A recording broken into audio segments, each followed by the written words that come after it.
Hi, Minuteman6 here from Minuteman Precious Metals. Please like, share, subscribe, and ring that bell icon for new content. It really helps me grow the channel and encourages me to keep making videos. Before I get into changing my stacking plan, I want to mention what the plan was for new viewers. The plan has always been to acquire 1 ounce American gold coins and to fill a tube of 20 with gold buffaloes and American gold eagles. I sort of accomplished this goal last year, and I'll talk about that.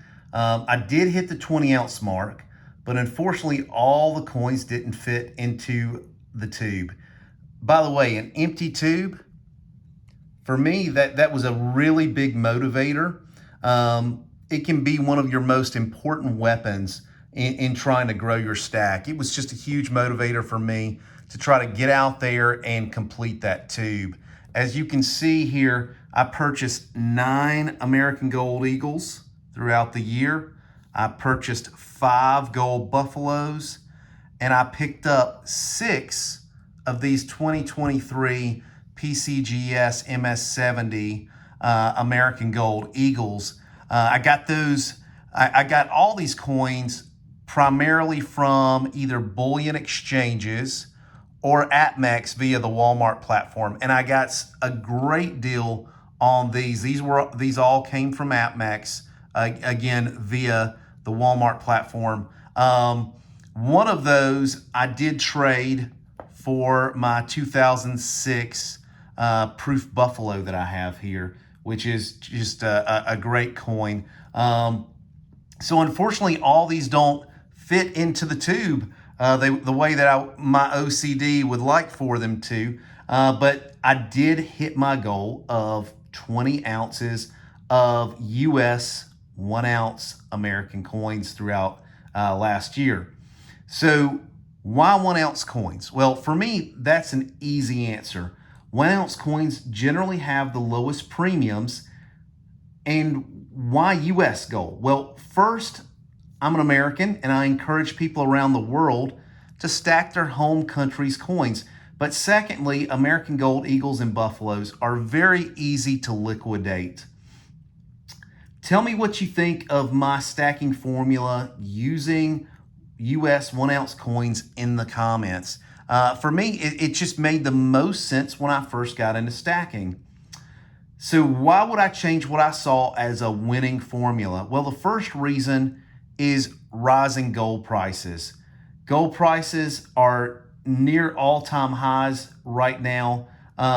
We fell back on Friday about $50, but over $2,900 up into Friday. I think we're around $2,883 over the weekend. So as gold prices have risen, I think individuals are getting priced out of buying a full ounce of gold. So I can tell you how old I am here. I remember when gold was $300 an ounce, and $300 an ounce gold, the average person could buy an ounce of gold. They could add an ounce of gold every month if they'd like to their budget. At gold at closing in on $3,000 an ounce, I just don't see that as something that the average person can continue to do in growing their stack at an ounce at a time. So the second thing that I see with rising gold prices is that it's chipped away at the buyback premiums on these US gold coins. So the buyback premiums were pretty solid and solid for a very long time, but that buyback premium has since shrunk. So we go back to that old adage, gold is gold. It seems to be shining through now that our gold prices are higher. So the second reason is shrinking premiums on foreign coins, okay? My purchases from this week's coin show were all foreign gold, and they were all purchased at melt value. At melt value, or a tiny bit below melt value. And when I say a tiny bit, it's just the change, right? If they priced a coin at $7.20 for me, that coin might have been $7.20 $750, okay? And they priced it down to $720. So slightly under melt on the coins that I'm about to show you. So please comment with your thoughts on me changing my emphasis to purchasing smaller foreign coins at melt value. I just don't really think you can go wrong with purchasing coins at either gold or silver coins at melt value. So let's take a look at my purchases this weekend, and I'll walk you through my thought process on each one of these coins.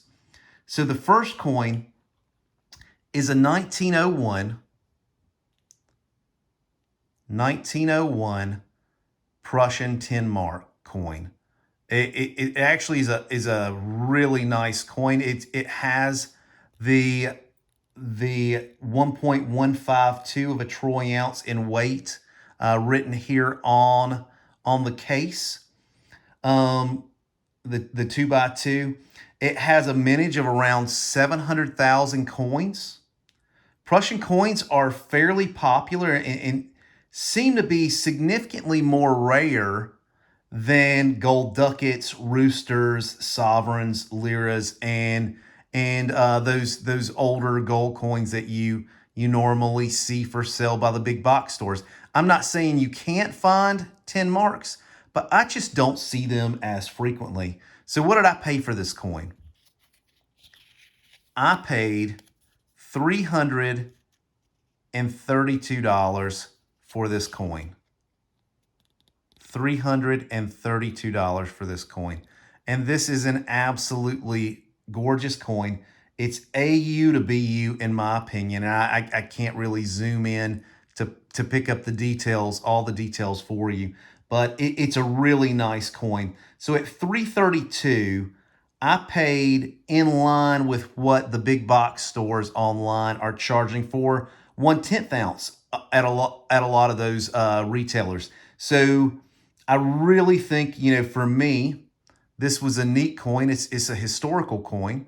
And to pick this up for $332, I was pretty happy buying. And just an FYI, all these coins that I'm about to show you, I sold silver on Friday when it was over $33 an ounce to make this purchase. And you may say, it was a dumb move. The gold to silver ratio is too high. Why would you do that? Well, when you buy the silver at around $20 an ounce, you don't see this as bad of an investment with the GSR. I want to thank Doc from Rare Coins of Raleigh for giving me a good deal on this coin. Again, I thought this was a very solid deal on a pretty beautiful coin that I see as a little bit more rare than the other coins of that period. So the next coin I want to share with you is a 1/4 ounce gold Britannia. And you might say, well, these are a dime a dozen. And we do see these coins very often. But the thing that I like about this coin, and you can see it right now, is the security features. You can see that lock changing as I rotate the coin. The lock changes into a trident. And this is a 1/4 ounce coin. I paid, again, just slightly under melt, just the change under melt. And I got this coin at $720. Most of the big box stores, they have this for $765 to $780. That's pretty significant in my mind when you look at the differences in price. I always like purchasing Britannias for all the security features that they do have. They're just stacked with security features. This one happens to be a 2022. A nice coin. It does have a copper spot on the back. Again, at melt, I wasn't really worried about it. It's hard to pick up that copper spot with the camera. But again, at melt value, I wasn't going to shun this coin at melt. I purchased this coin and the next two coins I'm about to show you from Gilbert Coins. They're located in Gilbert, South Carolina. And I've made several purchases from them over the years. and I'd highly recommend Gilbert Coins. He also has an online presence on eBay under PQ Dollars, and he has some really nice CAC, PCGS, and NGC coins on eBay if you're interested. But highly recommend him as a dealer. Great guy, good, honest guy. So the last two coins that I'm going to share with you, and I'm only going to pick up one, are these tiny little 1/25th Philharmonics, Austrian Philharmonics. These coins, again, sold to me just slightly under melt at $115 each, $115 each. These coins would be an affordable way to purchase sovereign gold even when gold tops $3,000 an ounce. I think anybody could still afford these coins. The cheapest I could find these coins online for was $145. So you look at that premium, a premium of $30 on $115 worth of melt gold. And I didn't pay that premium. That premium was null and void. And I purchased two of these coins. Here's one, I'll set it down, and here's the other. And two of these at $115 each. I thought that was a absolute no-brainer to spend my money on this. I would much prefer sovereign gold to a tiny gram gold bar any day of the week. And I think this was a great pickup. I honestly think I could sell these here locally for more than I bought them today, if I'd like to, or within a couple days, to be realistic. So beautiful coin. Again, I'm not huge into Philharmonics, but the 1/25th niche is a niche that the Philharmonics do have, and it's a neat spot to be in. Significantly under that $300 mark that we see for 10th ounce, that three going up to $330, $340 in some instances online for a 10th ounce. So at $115 in melt gold, I thought it was a no-brainer. I want to thank you again for your time. I really appreciate your views. Again, please like, share, subscribe, and ring that bell icon if you enjoyed the content. Thank you again. Minuteman 6 signing out.